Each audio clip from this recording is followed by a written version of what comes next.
30 days mini ব্লগে আজকে হলো ডে 15। আর আজকের দিনটা শুরু হয়েছে আমার দিদির মেয়ের পাকা পাকা কথা শুনে।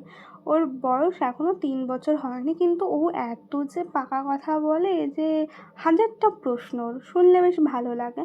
তো এইভাবে তো দিনটা কেটে গেল, কিন্তু বিকেলবেলা এত যে গরম যে ঘরের ভিতর থাকতেই পারছিলাম না। তখন একটু বাইরে হাওয়া খাচ্ছিলাম, আর তখন দেখে যে মা যে গাছে একটা পাকা পেঁপে পেকে গেছে। তো মা বলে একটু পেড়ে দে, নাহলে পাখিতে খেয়ে নেবে। তো এই গাছের পেঁপেগুলো আমরা খাইনি কোনোদিনও, শুধু পাখিতে এসে খেয়ে যায়। তো আমি পাঁচিলের ওপর উঠে একটু পেড়ে দিলাম, আর পেঁপেটা পেকেই গেছে।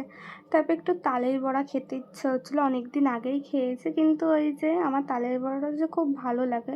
তো ভালো করে ধুয়ে তারপর খোসাগুলো ছাড়িয়ে নিয়েছিলাম, তারপর একটু জল দিয়ে ভালো করে থালার ভিতর চটকে নিয়েছিলাম। তারপর একটা ঝাঁঝরি দিয়ে ভালো করে তালগুলো ঘষে নিয়েছিলাম। এরপর আবার ওই একটু তালগুলো আমি ছেঁকে নিয়েছিলাম, কারণ ভেতরে একটু আঁশ থাকতে পারে। তারপর এর ভিতর দিয়ে দিয়েছিলাম চিনি, লবণ, আটা, একটু কলা আর নারকেল কোড়াটাও দিয়েছিলাম। তারপর ভালো করে মেখে গরম তেলে ভেজে নিলে রেডি তালের বড়া। টাটা।